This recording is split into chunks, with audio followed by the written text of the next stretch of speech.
a mais um episódio do nosso podcast Arquitetos. E já sabem que Arquitetos é um programa, é um projeto não só para profissionais, arquitetos ou engenheiros, não?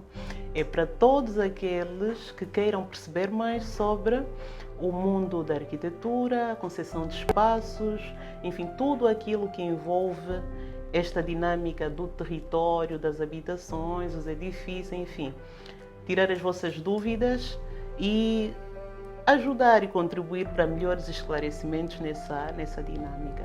Portanto, eu sou Jamila Kassoma, arquiteta, já conhecem, e hoje trago-vos mais um tema muito interessante, muito interessante. Hoje não temos apenas um convidado, temos dois convidados que vão abordar aquilo que é a dinâmica profissional dos arquitetos e dos engenheiros civis. Estamos aqui já a particularizar, né? Não obstante o universo dos arquitetos, enquanto conceito, ser diversificado. Mas hoje vamos abordar, em particular, essas duas profissões, arquitetos e engenheiros.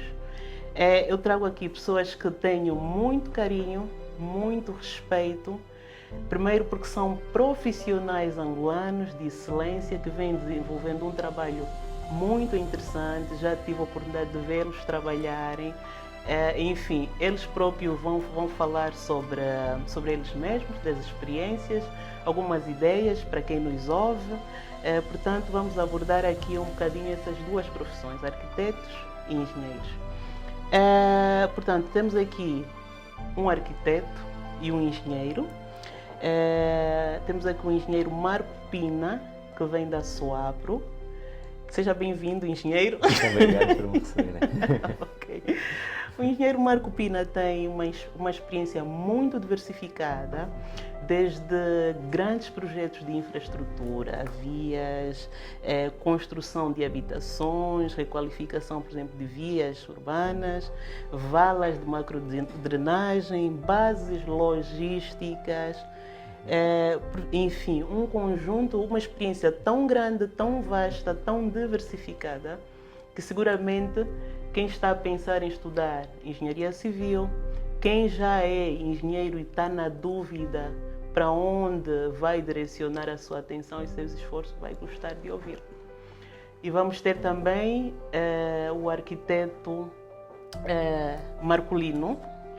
Portanto, o arquiteto Marcolino também tem uma experiência muitíssimo vasta, partilhamos momentos inclusive, e eu, em especial, aprendo muito com ele. É aquela pessoa que eu digo já um arguinheiro, porque tanto percebe da arquitetura e de engenharia, fruto dessa experiência. Aqui é uma chamada de atenção aos nossos arquitetos, que pensam que só temos que olhar para a componente estética das coisas, né? O arquiteto Marcolino tem esse diferencial, que domina tanto questões da arquitetura como questões de engenharia.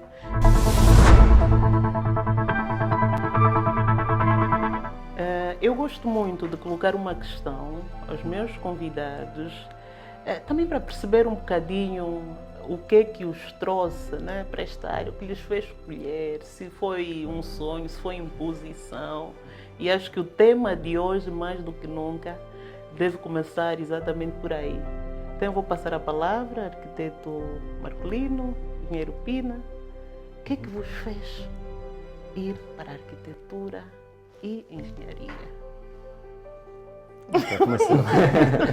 Então, chegou um momento na minha vida, né? Sou o Marco Pina, né? Sou colega aqui do Edgar, e chegou um momento em que eu ainda era jovem e questionava-me sempre como é que é possível, né? Erguer-se edifícios, fazer-se parques de estacionamento, estradas, e sempre foi uma dificuldade muito grande para mim entender como é que nós passamos de um projeto também para uma construção em si. Então sempre gostei muito de ver as obras diferentes, né? Lembro-me de ter ido numa viagem a Barcelona, e para mim é a minha cidade preferida, Barcelona, porque em termos de arquitetura... Acho que nessa aí nós estamos juntos. Em termos de arquitetura, aquilo é o mais lindo que se pode ver. Em cada canto da cidade encontra-se uma obra diferente, uma obra bonita. Então, sempre. E, na verdade queria ser arquiteto quando comecei, porque eu gostava muito, né, desses designs e etc. Mas depois de um tempo comecei a perceber que era mais virado para a engenharia, que a imaginação, que isso hoje em dia, né, não faz diferença. Os arquitetos podem não ter imaginação ou jeito para desenhar, mas passei por uma fase em que disse, pronto, engenharia é aquilo que eu quero fazer, eu quero mesmo construir. Mas tão novo já sabia. Eu, por exemplo, né, aqui só para partilhar, aproveito também. Eu, por exemplo, eu tive essa vontade de ir para a arquitetura quando tinha 12 anos e fui para Portugal estudar. Mas não sabia o que era arquitetura sequer. Apesar de que quando era mais nova sempre gostei de desenhar e tal. Mas o que me impressionou de facto também foi um princípio muito semelhante. Ver, no caso de Portugal, aquelas infraestruturas, aqueles edifícios. Depois eu tive o azar ou a sorte de chegar a Lisboa e percorrer 45 quilômetros até a cidade onde ia ficar. Então, para ver aquelas autoestradas, eu disse, uau, é preciso de me formar nisto que eu não sei qual é o nome e quando voltar para Angola poder ajudar nessas contribuições. E esse nosso programa também é uma forma de contribuir. Não, mas é isso mesmo, temos que desmembrar essa dificuldade que as pessoas veem em engenharia e arquitetura, acham já que é uma coisa que não é alcançável, mas se tirarmos esse medo, facilmente vamos ter aqui muitos engenheiros, muitos arquitetos nacionais de qualidade. Então, voltando outra vez um bocadinho à minha jornada, fui apercebendo que já inicialmente que gostava muito de construção. E infelizmente no nosso ensino, né, põe-nos à prova já muito cedo em termos de decidir que área é que vamos, o que é que vamos fazer no futuro e fazemos aqueles testes para ver o que é que vai dar. E eu felizmente logo à partida já sabia qual era o caminho que eu queria. Qual era o caminho a seguir. Espetacular. E o arquiteto? Bem, eu sou o Edgar Marcolino, não é? Arquiteto de formação. Comecei muito cedo por causa dos trabalhos manuais. Eu cresci numa região sem muitos recursos e entretanto nós Qual fazíamos... foi essa região?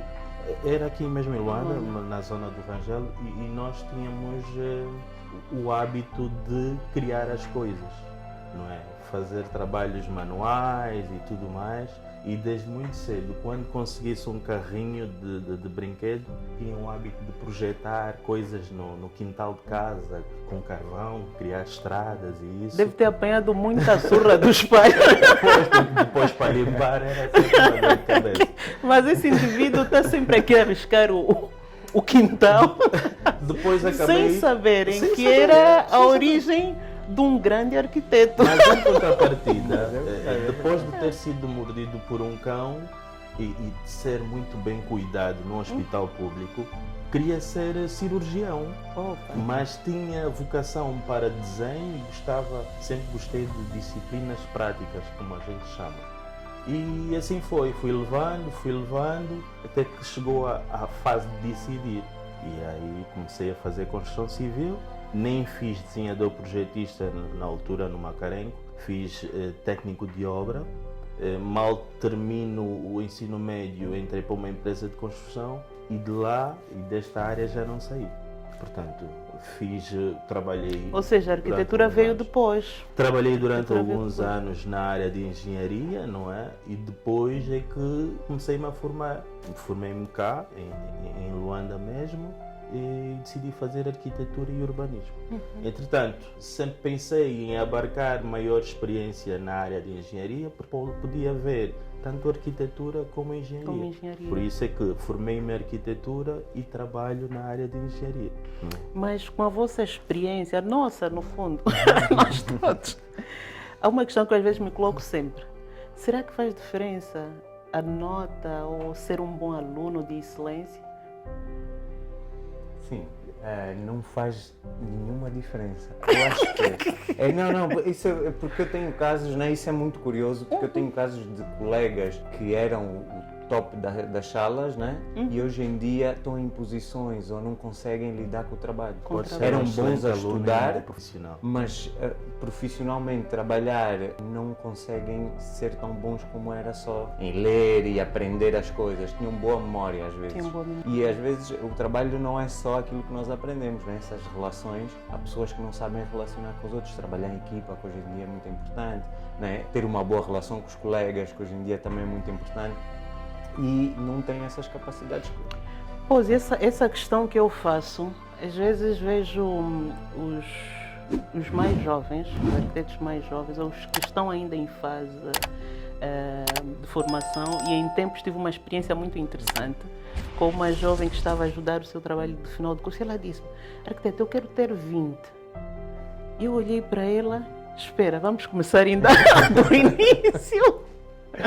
E eu lhe disse: não que quem tenha 20 não mereça ser acarinhado e valorizado, porque ter um 20 também é um exercício e tanto, né? Mas eu lhe disse: olha, eu sugeria que primeiro te preocupasses em fazer um trabalho de qualidade que possa ser de facto proveitoso, né?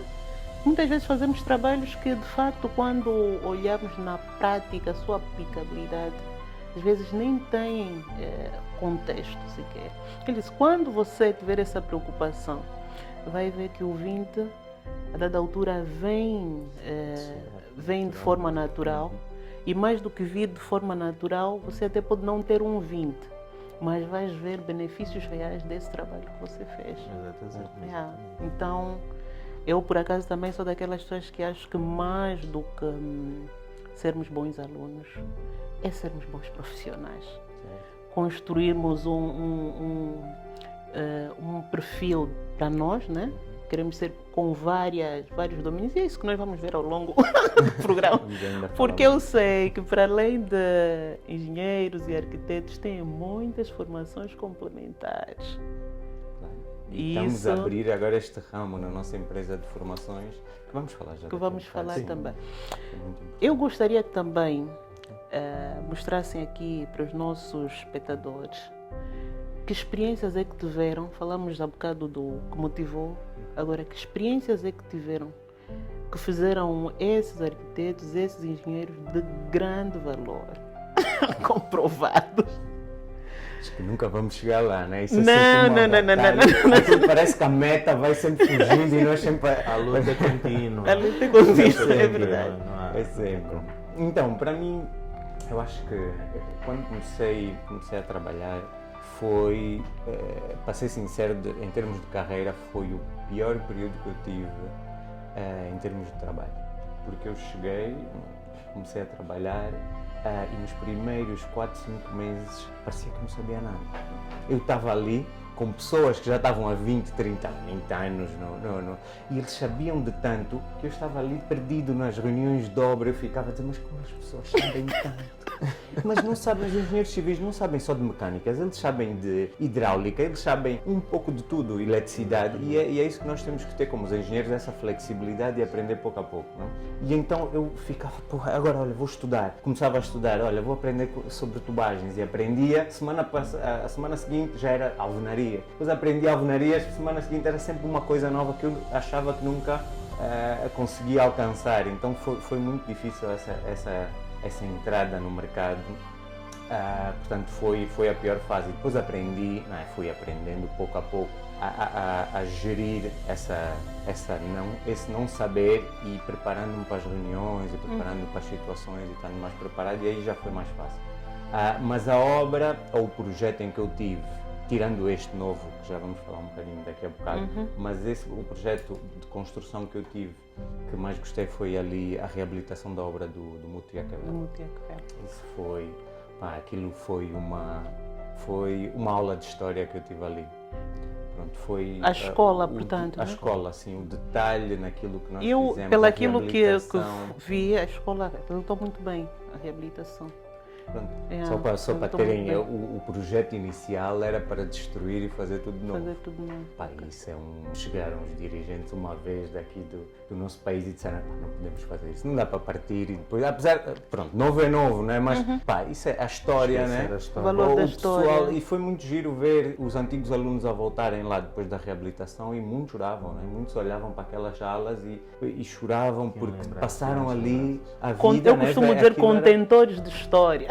E depois um dizia, pá, fui eu que parti esse azulejo, o outro dizia, não, fui eu que desempenhei essa porta, né? Então tu vias que havia muita história. E se nós fôssemos partir e fazer novo, pá, já não perdia. O valor da memória. Então, pronto, esse foi o projeto que mais pá, deu-me vontade de trabalhar e aprendi muito. Apesar de que eu vi aqui também projetos muito interessantes.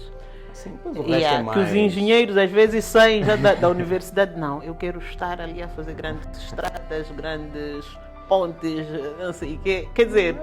Todo projeto tem a sua particularidade, né? E vão sempre... E depois é que é o bom da engenharia, né? Sempre coisas novas a aparecer, né? Nós tivemos na construção do parque de estacionamento do ambiente, né? Que também foi uma coisa, com uma metodologia... toda nova, sim, top-down na altura também é uma metodologia que não sei, usada aqui. Sim. Eu acho que foi, não sei, não conheço projetos aqui do país que tenham usado essa... Não, também só conheço Mas só para os nossos espectadores saberem, terem noção o que é o top-down mesmo. Sim, normalmente nós quando fazemos, vou chamar isto buracos, né? Nós começamos de baixo para cima, né? Vamos construindo. E neste aqui foi diferente, nós começamos de cima para baixo, né? Fez umas paredes já com mistura de areia, punha-se o betão e mistura de areia para as paredes solidificarem e nós podemos escavar à vontade. Portanto, quem nos ouve é construir de cima para baixo. Normalmente é de baixo para cima que se constrói, nós fomos construindo de cima para baixo. Isso aí tem aí uma metáfora, né? Se é possível também construirmos os nossos sonhos, a nossa vida de cima para baixo. Eu acho que é um pouco mais complicado e aliás essa tecnologia eu também estive por aí no mundo. Esta tecnologia é bem complexa. Quer dizer que na nossa vida também começar de cima para baixo não é fácil. Mas eu penso sempre que se for a olhar para o caso do estacionamento, a construção foi de cima para baixo, mas a contenção em si foi mesmo de baixo para cima. Sim, não é? Porque depois tivemos que fazer estudos, não é? Perfurações para poder fazer então. Aproveite já, arquiteto, nos fale também da sua experiência, que já vi que também é muito rica. Bem, somos colegas, não é? Somos colegas e muitas das atividades foram partilhadas. Apesar de que depois cada um acaba abraçando um desafio diferente. A minha carreira, desde muito cedo foi em obras a nível de infraestruturas, não é? Infraestruturas hidráulicas, muros de contenção, valas de drenagem. Isso porque nós tínhamos um problema muito grande de escoamento da água na região do Rocha Pinto e da Samba. Portanto, houve a necessidade de criar estratégias no sentido de podermos ter hoje as vias que temos e termos o escoamento das águas pluviais. Esse assunto, no caso de Luanda, vai dar muitos podcasts. Dias aqui a falar sobre como acho que ali, o nosso diretor ali de produções vamos ter que fazer, acho, 10 programas só a falar da macrodrenagem. Eram zonas onde nós temos morros e quando chovesse havia sempre os solos que cediam, não é? Para a estrada. Então tivemos que criar muros de contenção e tudo. Pronto, foi e começou aonde? Porque quando eu lhe fiz o convite, estava aí a abordar coisas que eu disse, para! Que eu também quero ficar fascinada. Eu comecei muito jovem, então logo, acho que o último ano do meu ensino médio, fomos selecionados, éramos 50 estudantes, para fazermos um teste de admissão. Na altura, uma grande empresa de construção na altura estava a precisar de gente, então selecionaram os 50 melhores estudantes na altura. E daí foi feita uma avaliação, a primeira avaliação. da primeira avaliação ficou metade dos estudantes, os 25 foram para a fase seguinte, e a segunda fase já integrava também algum conhecimento técnico de acordo à empresa que nos ia contratar. E depois era um programa social da própria empresa, de tempo em tempos admitir malta nacional, porque era uma empresa estrangeira no caso. Dos 50 acabaram ficando só 12. No caso, na altura foram 12 técnicos do Macarenco e 12 engenheiros civis da Agostinho Neto. Portanto, consegui, graças a Deus, furar a peneira. Graças a Deus, e alguma expertise, foi o que acabei de dizer, consegui entrar e pronto, na altura queria ganhar experiência profissional. Nem sequer pensava em fazer o ensino superior. E na nossa conversa falou-me de uma situação particular que foi contar.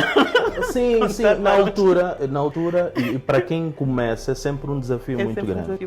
É sempre um desafio, porquê? Porque nós encontramos, é um bocadinho que o Marco teve a dizer, encontramos pessoas mais velhas, muitas delas com idade de serem nossos pais, e que nós estamos ali como responsáveis por elas e temos que os orientar.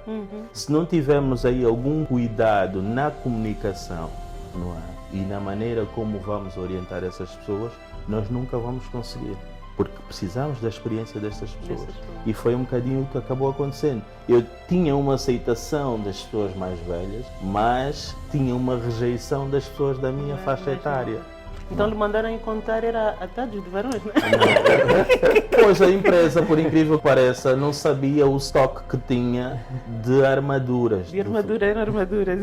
E o primeiro grande desafio foi fazer ou aferir o estoque real do ferro que existia. E só para ter noção, a empresa na altura tinha várias obras a nível de Luanda e fora de Luanda. E a área industrial onde eu estava diretamente dava apoio a todas as obras, desde pré-moldados, blocos, postes de betão mesmo. Portanto, era tudo... Você teve que contar a matéria-prima para matéria-prima uma a uma. Levou quanto tempo, só por curiosidade? Olha, foi aí por volta de 6, 8 meses. A contar? Porque primeiro eu tinha que tirar da zona onde estava, organizar a zona na totalidade, depois criar as baias, não é? Numerar as baias de acordo à secção da armadura. E depois, antes de ir para o sítio definitivo, tinha que conferir atado por atado. E havia atados que, pelo tempo que lá estavam, já tinham um teor alto de corrosidade. Então, pronto. Mas, graças a Deus, e engraçado é que muitas das vezes, sempre que o líder chegasse, na altura, e era assim que a gente se tratava, era líder e liderado. Sempre que o líder chegasse, encontrava-me com as luvas calçadas e dizia: Edgar, não é para tu fazeres, é para tu orientares. E eu dizia: deixa, eu quero aprender para saber orientar. E sempre foi assim. E era o que eu passava às pessoas. Depois, por autocriação minha, criei um programa meu, que era, pegava os ajudantes, fazia como se fosse um rodízio, né? Eles passavam pelas diversas áreas e onde eles se identificassem, eu deixava aí para aperfeiçoar. Ou seja, porque eu não queria eternos ajudantes, queria mestres naquela área. Que soubessem fazer. Exatamente. E então foi mais ou menos o que eu fiz. Trabalhei nesta empresa durante 6 anos. 6 anos. Gostei muito, foi uma excelente escola a nível de engenharia. Excelente. E depois disso abracei novos projetos, porque depois já me sentia capaz de desenvolver muito mais do que desenvolvia.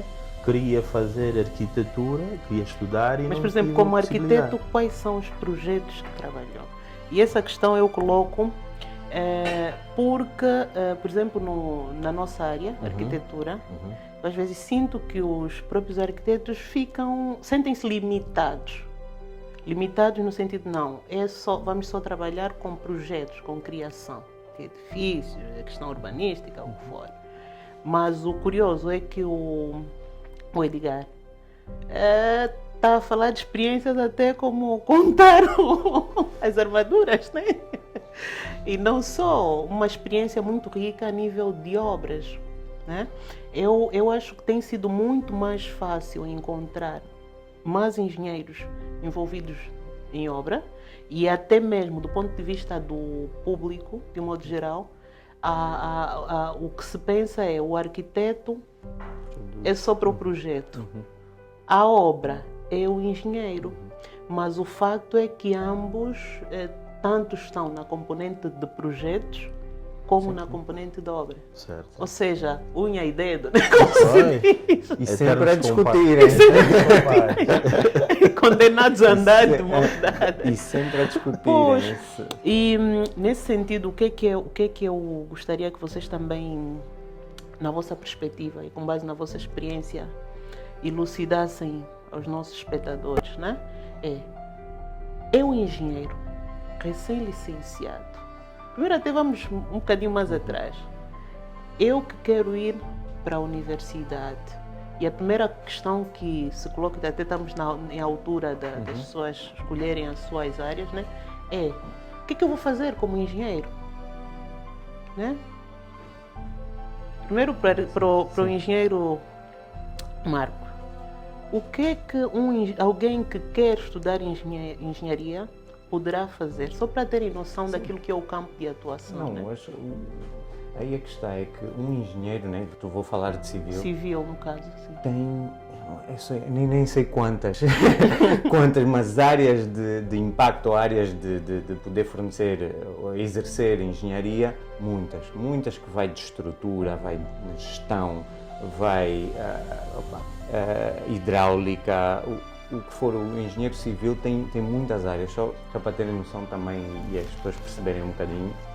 As empresas grandes normalmente também têm engenheiros civis que cuidam da manutenção dos edifícios. Não precisa de ser alguém, que às vezes o que acontece é aqui, né, faz os edifícios e larga-se os edifícios e acabou, não. Existe uma manutenção que tem que ser feita pelos engenheiros, não é? Não vamos esperar que as coisas estraguem para chamar uma empresa para reparar. Às vezes é preciso ter alguém que já vai verificar se vão estragar no futuro, se não vão. Então um engenheiro é preciso para... Portanto, na nossa realidade, o engenheiro civil tem muitos tem, assim, muita saída. Pode estar nas obras, pode estar na parte de gestão, pode estar na parte de projeto, pode estar na parte de manutenção.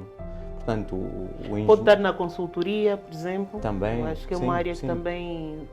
Sim, é preciso muito conhecimento, mas também podemos ter mais júniores, né? Mas consultoria é algo que já...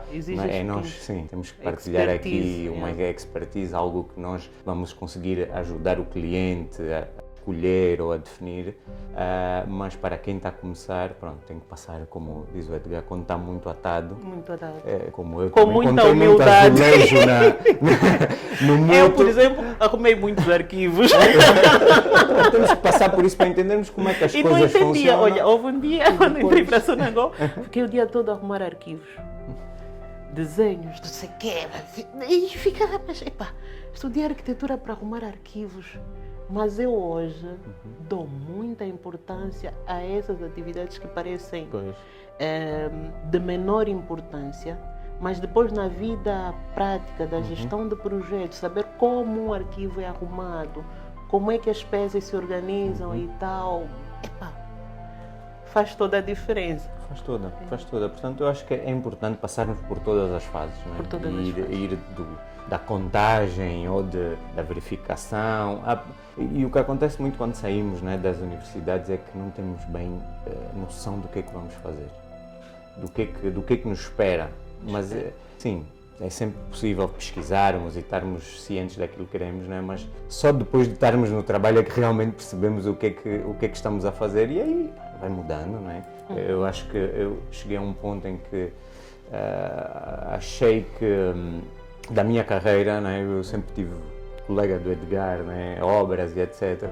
E apareceu um projeto que eu achei que ia ajudar mais o meu país do que continuasse nas obras, né? Então abrimos uma área de negócio na Suapro que era de formações técnicas e eu achei que para ajudar o país precisamos de empresas privadas, né, Esse ponto vamos chegar Vamos quando chegar abordamos também. realmente o perfil, né? Como é que é o arquiteto, engenheiro, Sim, construa sim. o meu perfil profissional. Sim, não, mas resumindo, o engenheiro tem lugar em todo Tem lado. lugar em todo lado. Em todo lado, seja, Ou seja, empresa não- da banca, não- seja onde for. Não vai morrer de fome. Sim. Não vale a pena fugir à matemática, fugir a coisas. Põe só O mais país uma precisa parte. de E técnicos. precisamos né? de engenheiras De também. engenheiras. Nós agora temos estado a fazer uma campanha também de De resgate das das engenheiras. engenheiras, porque não temos poucas.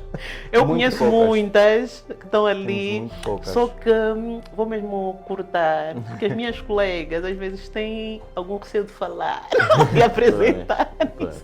Eu já estive aí a fazer uma campanha de sensibilização forte às mulheres. Eu, por exemplo, faço parte de uma associação de mulheres na engenharia que têm tido algum destaque, muito destaque, aliás, desde civis, informáticas. Um beijinho para todas elas, né? É importante. Tem que ser. Que é a SMET, né? E lá, se depois o engenheiro também quiserem perceber um bocadinho da associação para terem esse contato com as mulheres na Incluirmos as engenharia nossas também. e incluírem as vossas, seria muito interessante. Acho que as minhas colegas aí da associação vão, embora eu não seja engenheira, estou lá emprestada. Mas eu acho que qualquer dia também fico já uma arquinheira. É verdade. E o arquiteto, na área da arquitetura, será que vamos só ficar a desenhar edifícios? Porque muitos dizem, tornei-me arquiteto porque gosto de desenhar, gosto de projetar. Será que é... Eu sou um exemplo vivo de que não precisa estarmos só na prancheta e a desenhar. Né? Eu sou um exemplo vivo disso. Eu acho que nós, desde cedo, temos que começar a traçar o nosso caminho. Identificar o que realmente queremos ser. Não é? Que área de atuação devemos seguir. Mas, por exemplo, na área da arquitetura, especificamente, quais são as áreas que o arquiteto acha que, por exemplo, eu, Jamila, estou perdida, quero ir para a arquitetura, mas vejo que, por exemplo, o nosso mercado tem poucos gabinetes que me possam acolher. Fico confusa se vou criar um gabinete, se não. Quais são as áreas onde é possível atuar como arquiteto? Fora os departamentos de arquitetura, fora as empresas de construção ou até mesmo fiscalização. Nos dias de hoje há uma coisa que é vender o nosso potencial. Hoje temos as redes sociais, temos a internet, temos muita informação boa, não é? E nós podemos também vender o nosso conhecimento. Nós não precisamos ser arquitetos que projetam casas, mas podemos ser arquitetos que passam informação, que são investigadores e conseguem incentivar as outras pessoas nos mais diversos ramos da arquitetura. Portanto, eu não preciso necessariamente trabalhar no departamento de arquitetura. Posso ser um investigador, ou seja, eu posso estar em um formador. Posso ser formador, posso estar em fiscalizações, posso estar em obras, Sim. posso ter o meu próprio gabinete, Sim. posso pertencer a um gabinete, ainda tem a administração pública também, né? O setor público, portanto, também o campo de atuação, ainda tem a gestão e também a manutenção. Exatamente. Tem essas áreas que são áreas também que, portanto, arquitetos e engenheiros seguramente no país têm trabalho e temos mesmo, porque eu particularmente que gosto de andar ali pelo país, temos muito trabalho a ser feito. Mas há uma questão que eu reflito sempre, que é o profissionalismo e a ética. Isso é um problema grave no nosso país. O profissionalismo e a ética. Nesses campos.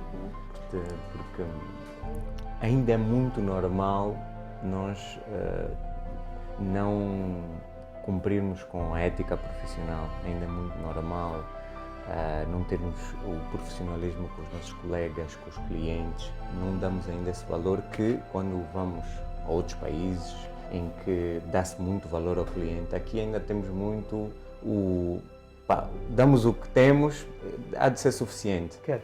Não damos aquela apreciação ao cliente, aquele... O brio.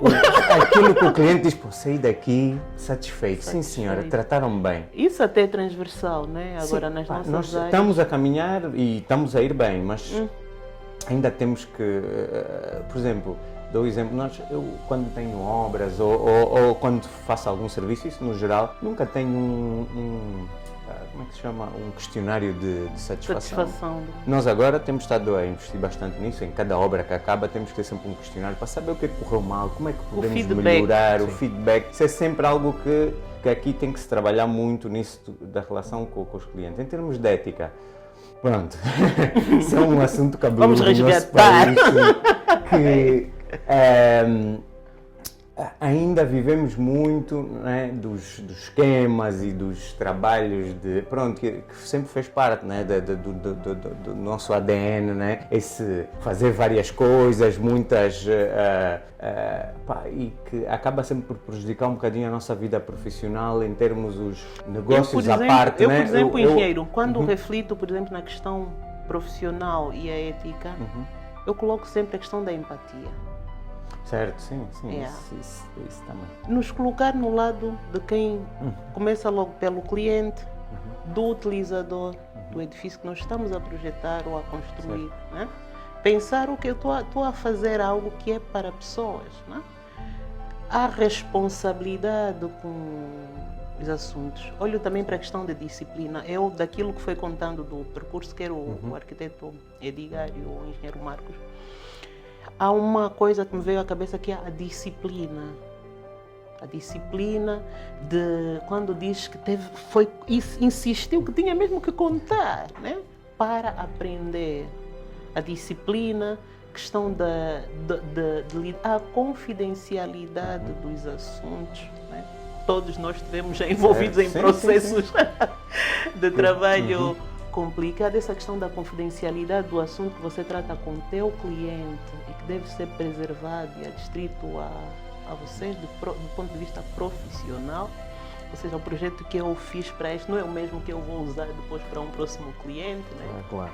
Não faz sentido. Acho que isto são questões que rodam à volta dessa... Já tiveram alguma experiência assim marcante que feriu assim a ética, o profissionalismo?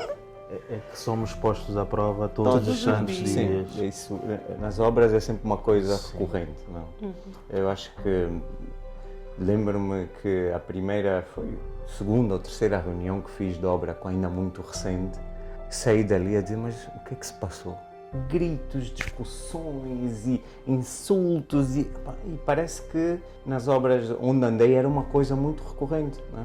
E nós, como engenheiros e arquitetos, temos que começar a dizer que não é ético nós estarmos a discutir. Apesar de, os assuntos têm que ser discutidos e todas as semanas há assuntos que têm que ser... O modo como se discutem os assuntos. Mas depois passa a ética, né? As pessoas começam com os insultos e etc. E nós temos que aprender, e eu digo que a parte da formação é muito importante, porque nós engenheiros somos pessoas muito de números e de práticos e temos muito as nossas posições firmes. E quando passamos a tentar perceber o outro lado já não conseguimos. Não, eu sei que estou certo, acabou, não vou abrir margem. Nós arquitetos então temos o ego. Então isso é o ego os vaidosos. Então é sempre a discussões de egos em todas as nossa vaidade. Eu sou dos que pensa, desde que haja argumento para defender a tua ideia, venha o que vier. Mas é isso que temos que aprender, né? A entender a posição do outro e partilhar e discutir. No fundo, esse nosso projeto, Arquitetos, é um bocadinho também olhando para essa questão da discussão saudável dos assuntos. Né? Nós vamos trazendo aqui vários profissionais, arquitetos, engenheiros, não engenheiros. Vamos ter aqui técnicos com muita experiência, não passaram por uma faculdade, mas, como eu digo, dão tarefa a muito arquiteto e engenheiro, porque se fizeram pela experiência. Então, eu ainda ontem houve alguém que disse, não, fulano é não sei o que. Eu disse-lhe, não, o nosso problema, do meu ponto de vista, não é tanto das posições que defendemos, é as convergências, é encontrar pontos de convergência.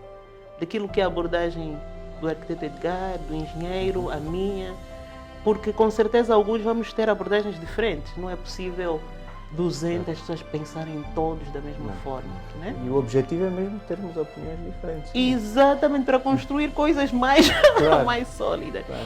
Mas há uma questão que eu particularmente quando saí da faculdade não tive. E tive a sorte de assistir a uma palestra, por sinal de uma senhora, que falou de um assunto. Portanto, estamos a falar aos meus 30 anos, portanto, perdi muito tempo. E esta senhora tocou num ponto que mudou também a minha história, que é o perfil profissional. Eu pensar, Jamila, daqui a 40 anos quero estar a fazer isso, então eu tenho que escrever mesmo um perfil profissional e ver pessoas que estão neste nível que eu desejo alcançar. Olhar para o currículo, que habilidades e competências eles foram adquirindo. E eu aqui nos vossos perfis, os currículos, vi formações, vi muita coisa, para além da experiência prática. Então, eu queria que ajudássemos aqui os nossos espectadores. Como é que eu construo um perfil profissional? Como é que vocês fizeram? Criaram o vosso, por exemplo, né? É assim, eu acho que nós temos que, se calhar, começar a ter o hábito de anotar o que nós queremos fazer, o que é que nós precisamos fazer. E isto, se ficar anotado, nós vamos conseguir identificar, se calhar, passo a passo, as necessidades para lá chegar. Temos que estar abertos à informação, porque hoje, e graças a Deus, com as mídias e tudo mais, temos acesso a muita informação. Mas primeiro até, arquiteto, eu estou aqui a me lembrar que se calhar alguns espectadores podem não perceber o que é um perfil profissional. Não queres, assim, de forma simples, o que é o meu perfil profissional? É você determinar, não é? Deixa-me cá ver assim palavras mais simples. É você determinar o que é que você pretende ser ou fazer daqui a 5 anos. Eu até acrescento mais, é você dizer o que é que eu sou profissionalmente. O que é que eu trago na minha bagagem. Exatamente. Que formações é que eu trago, que experiência profissional é que eu trago, ou que quero adquirir para poder fazer aquilo que você disse, aquelas metas que eu alcancei, né? É muito importante nós sabermos para onde é que vamos para conseguir chegar lá. Porque senão, se eu quero ser um coordenador de fiscalização e não começo a perceber como é que o coordenador funciona e o que é que ele tem, que eu preciso ter para chegar lá, vou andar. Do ponto de vista de habilidades, de competências, né? Formações, habilidades, perceber o que é que ele sabe que eu também tenho que saber, como agir, né? Nós falamos muito de skills, de gerir pessoas, né? Quando passamos por o passo de gerir pessoas, que é uma dor de cabeça muito grande, né? E aí temos que ter essas habilidades. E para isso temos que traçar também um percurso. É um percurso de quase todas as semanas vou aprender uma coisa nova. Ver o que os outros fazem. Mas, por exemplo, no caso dos engenheiros, eu, por exemplo, quero ser um gestor de obras. Pronto, não quero tanto não quero ser um engenheiro mesmo mas quero ser um gestor de obras. Que habilidades é que eu posso colocar no meu perfil? Sim, se não tem, né, vamos dizer que foi gestão, engenharia civil que tirou, né, de formação. Aí podemos caminhar sempre para formações de gestão em termos de conhecimento. E depois, assim, o que é que o gestor de obra precisa? Aprender a gerir tempo, aprender a gerir pessoas, aprender pelo menos um bocadinho de cada tema, porque um gestor que não tem conhecimento da parte técnica também não é um bom gestor, né? Porque senão depois é enganado em obra rapidamente. Ou seja, mesmo até a questão financeira também, sim. Porque há muita gente que foge das contabilidades. Olha para o mapa e diz, não, está tudo bem. Não, nem sabe o que é que se está a passar ali atrás. Portanto, é caminhar, o gestor já é alguém que tem que saber, é muita coisa, né? Estamos a falar parte técnica, financeira, tempo, tudo, mas ele tem que saber um pouco de tudo. Há coisas que tem que saber mais, mas um pouco de tudo, porque senão perde, né? Perde-se. E um gestor que não sabe das coisas não é um bom gestor, não tem conhecimento. E no caso da arquitetura? É basicamente igual. porque para gerir as situações tens que ter tempo, tens que perceber um bocadinho de Por exemplo, tudo. imaginemos que a um arquiteto lhe dê uma responsabilidade de fazer um equipamento público, ou seja, uma escola, um hospital, ou seja, lhe digam, você vai coordenar esse projeto do ponto de vista ainda da primeira fase, que é a elaboração do projeto. Que habilidades é que ele tem que ter?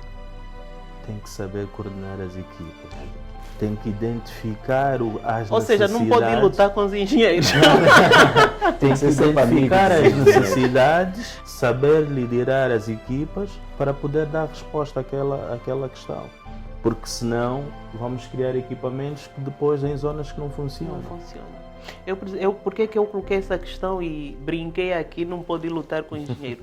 Às vezes há projetos que são muito bonitos do ponto de vista da arquitetura, mas não são execuíveis do ponto de vista da estrutura, das redes técnicas, entre outros aspectos. Aliás, às vezes é só ver quando se faz um edifício, por exemplo, de 20 pisos, os espaços que têm que ser conservados para as infraestruturas. E eu lembro-me do início da minha formação e até da profissão, que até esquecia daquele espaço ali para a parte técnica. Tá a ver? Ou seja, os engenheiros são nossos amigos, não são nossos inimigos. Pois, desmistificando um bocadinho do que sempre ouvimos dizer. Né? E o que é que vocês acham agora, falando de uma questão muito interessante, o mercado de trabalho? Nós já falamos aqui que o país até tem muito que se fazer, mas não sei dizer, ou seja, trabalho há. Mas como é que eu saio de uma instituição de ensino superior e me preparo para entrar no mercado de trabalho? Sim. Não, isso é eu acho que assunto... isso é um assunto deprimente. Não, nós passamos não, por mas isso. sim. Deprimente porque há muita confusão, a pessoa fica confusa, né? O recém-formado é um pavor, né? Como eu disse, eu quando saí também, eu disse, agora como é que eu vou encontrar trabalho? Mandava um CV, mandava aquilo e eu comecei a perceber rapidamente, depois de muitos anos de experiência, que não podemos só fazer o mínimo, né? Temos que fazer detalhadamente. Quando digo isso, eu lembro-me que hoje em dia penso e vejo muitos fazem, né? Também me chegam currículos, chegam estes recém-formados, e os que têm maior sucesso são aqueles que estão bem preparados.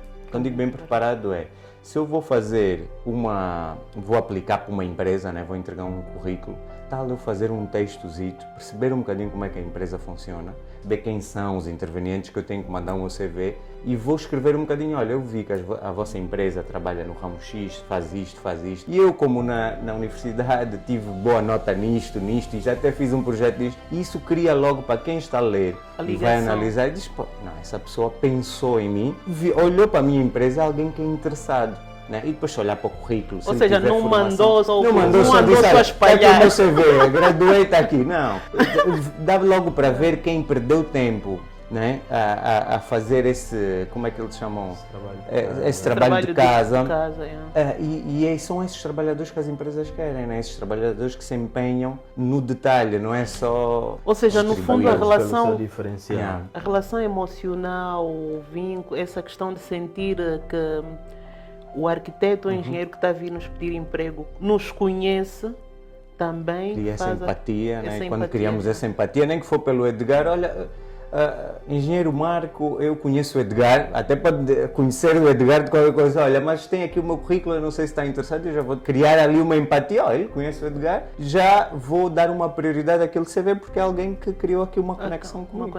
Então temos que tentar ao máximo, né, criar essas conexões quando vamos fazer essas distribuições de CVs, né? essas procuras, e usar as redes como devem ser. Né? O LinkedIn está aí aberto, que é uma coisa que tem que se usar bastante. Os estudantes têm que ter um perfil, têm lá muitas oportunidades, né? Ler os jornais, andar a ver sites, etc. Acho que são meios que se pode usar para procurar trabalho. Tem que partir sempre. Arquiteto, quando foi procurar o seu primeiro emprego nessa área, fez o quê? Como é que se apresentou? Olha, é o que eu disse, né? Na verdade, por causa da dedicação nos estudos, acabei caindo numa rede de bons alunos, não é? Com boas notas, com alguma notoriedade, e por isso comecei Foi a de forma caminhar. natural. Foi de forma natural, efetivamente. Eu, por exemplo, quando cheguei a Angola, também debati-me com isso. Epá, agora formei-me, vou para lá, depois fiquei muito tempo fora.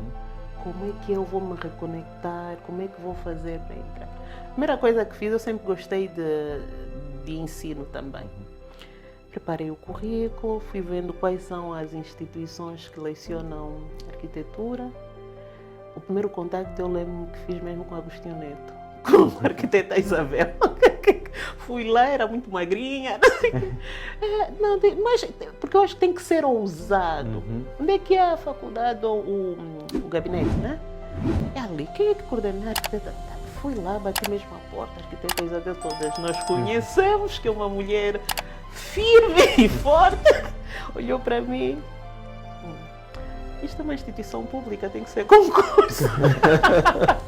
Eu nem sabia que tinha de fazer um concurso. Lá dei meia volta, fui procurar as privadas. Na altura fui a metodista, fui mesmo lá ao gabinete que coordenava o curso de arquitetura.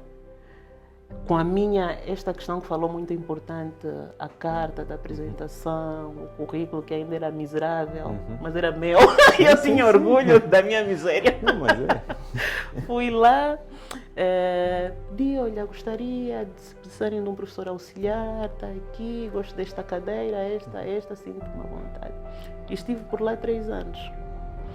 Ou seja, pode ser uma forma, né? Ou seja, ir para tornar-se um professor auxiliar, entre outros. E nessa altura em particular que a questão financeira do nosso país está mesmo grave. E os estudantes estão mesmo perdidos. Eu às vezes recebo algum arquiteta, ajuda. Como é que se pode quebrar esse gelo e conseguir aproveitar as poucas oportunidades que possam existir? Temos que partir sempre pela análise do que existe para podermos apresentar a diferença. Tem que ser sempre assim, porque hoje são muitos estudantes que terminam a formação superior e que infelizmente não conseguem ter uma oportunidade de emprego, principalmente o primeiro emprego. E a maioria das empresas hoje, quando precisa de funcionários ou trabalhadores, quer sempre com 5 anos de experiência e um recém o dilema dos recém não só pedem experiência, mas eu para ter experiência tenho que trabalhar.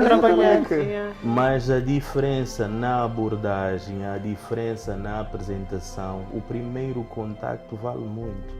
Por isso é que acabou de dizer que acabou ficando 3 anos, porque o impacto que deu na sua primeira abordagem vendeu, como se diz, o seu peixe. O peixe. O impacto. Mas também eu confesso que nós na altura estávamos numa fase muito mais boa, foi naquele boom da construção, então, e não éramos tanto, era mais fácil. Eu às vezes também reflito, será que não é, por exemplo, atualmente, primeiro se calhar olhar para a perspectiva, a experiência, daí num segundo ano começar já a aplicar para algumas empresas ou o que for, ainda que seja como um estágio não remunerado, né? Eu quando era muito nova conheci uma na altura porque eu vivi 6 anos nas Madres e tive um contato com uma madre filipina que me deu aí uns insights muito, muito importantes que carreguei até hoje para a minha vida. Ela disse: Jamila, no início da carreira, às vezes mais vale tu trabalhares de graça, porque vais ganhar a experiência, o teu lucro é a experiência, e nessa de experiência acabam te contratando. Porque, por exemplo, aí nós vamos olhar também para a postura do estagiário. O estagiário quando lhe é oferecido um estágio, tem que seja o primeiro a entrar, 6 horas o líder, como falou, tem que encontrar na porta. Comprometimento. Não, nós já ficamos com quantos estagiários? Eu acho que sei pelo menos 2, não? Sim, mas nós temos a nossa política interna que de tempo em tempos a gente admite estagiários. Mas já ficaram 2, portanto. Mas o diferencial às vezes está ali, não? Certo. Porque só de ver alguém que, apesar das dificuldades, 6, 7 horas já está ali à porta, ou 8. Faz as atividades com zelo. Contar atados não é problema. Depois, Conta a sorrir. Conta a sorrir, apesar da dificuldade. Portanto, o processo, no fundo, é este.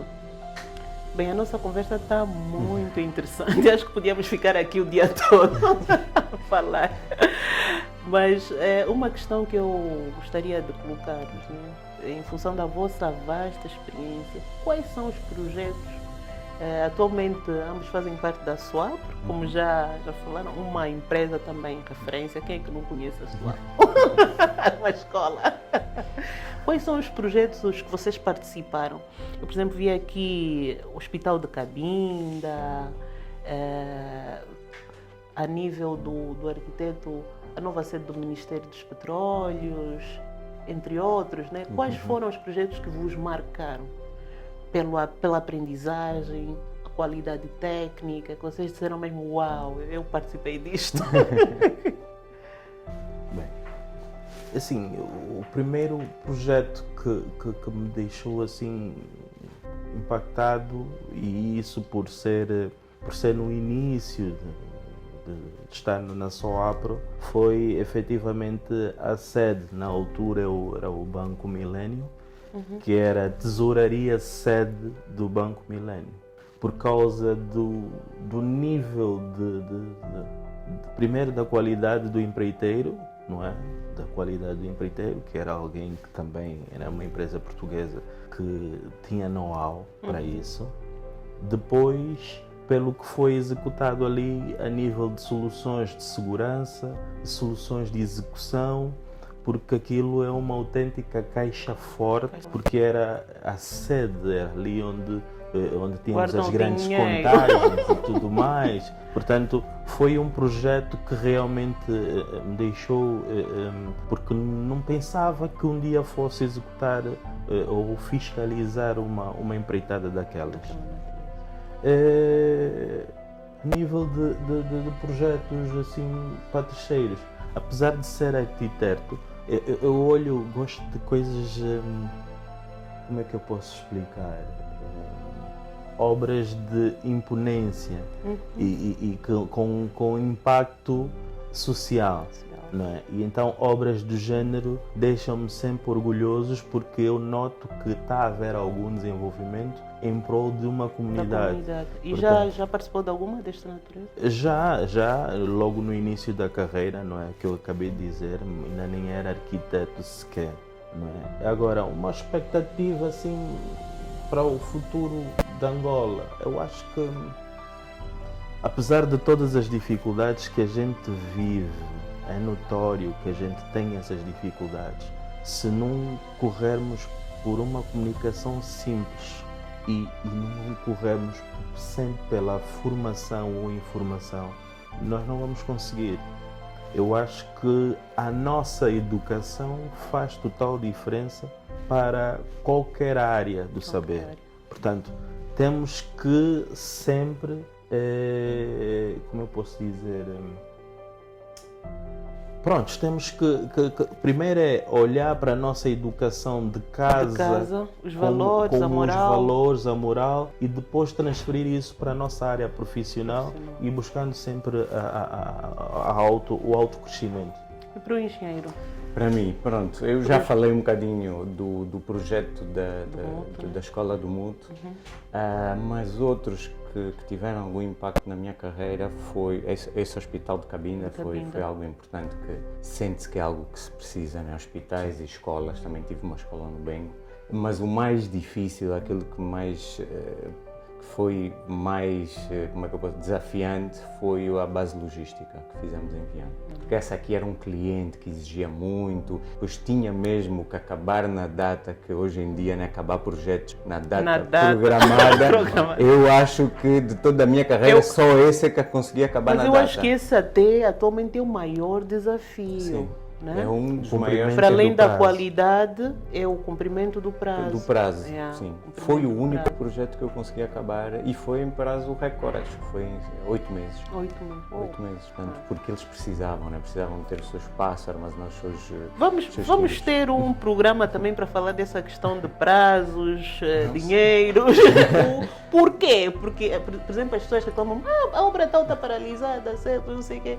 Mas quais são os critérios que fazem a qualidade e a questão do prazo? Vamos ter a oportunidade de vir num programa também abordar isso. Relativamente ao futuro, penso um bocadinho mais desse projeto que eu estou a acompanhar agora, que é de formações. De formação. Né? E não penso nele mais na vertente de formações às empresas, mas é mais às universidades e mesmo às instituições públicas. Eu acho que está na hora do privado começar a passar o seu conhecimento que andou a angariar durante esses anos todos para os nossos jovens, para as instituições públicas que também precisam muitas das vezes dessas atualizações. Mesmo os professores universitários que dão aulas há 30 anos, que nem sabem o que está novo no mercado, não sabem quais são as novas tendências, e nós, como trabalhamos ainda até e temos essa bagagem toda de conhecimento e de experiência, temos que passar. Eu acho que era importante mesmo para as nossas instituições públicas de quase obrigarem de uma maneira assim mais social os privados a fornecerem essas formações. Sim. Pronto, eu do meu lado nunca é demais deixar aqui um alerta, uma chamada de atenção aos nossos espectadores, sobretudo aqueles que querem perceber um bocadinho mais arquitetura, engenharia. Hoje em dia qualquer um de nós, arquitetos e engenheiros, tem um perfil, pode sempre interagir. As ordens profissionais, no caso da arquitetura, engenharia, também são veículos para poderem ir buscar informação, perceberem um bocadinho mais da profissão. Eu lembro-me que andava no 2º ano de arquitetura, vim de férias para Angola e fui procurar onde é que andava a nossa ordem. Porque lá onde eu estudava, aquilo parecia ter uma pressão psicológica.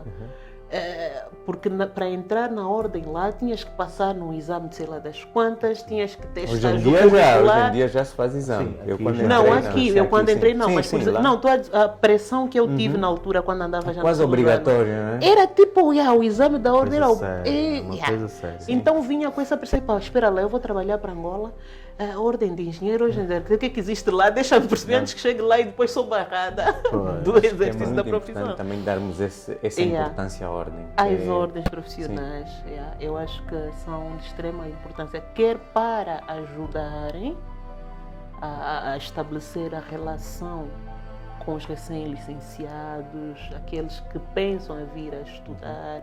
Eu acho que esse papel das ordens também ir ao encontro dessas pessoas é fundamental, e as próprias pessoas também saberem que existem esses organismos, buscarem informação e tal. De resto, eu só tenho a agradecer aos nossos espectadores pela força. Vou pedir, isto eu peço mesmo de coração, por favor, partilhem, porque estamos aqui a dar o nosso tempo, estamos a trazer aqui profissionais com muita experiência, muito conhecimento, e nós precisamos de provocar em Angola uma revolução do conhecimento de qualidade.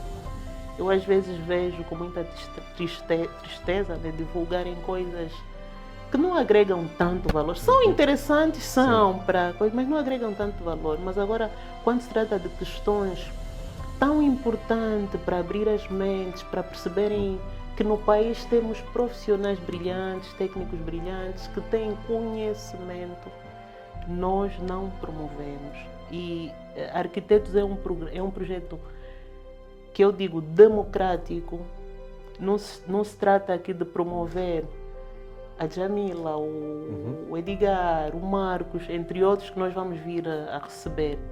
É um projeto que vamos ter estudantes com trabalhos interessantes que são de valor, vamos ter profissionais, vamos ter técnicos da construção civil que tenham experiência, ou seja, é um projeto para agregar valor.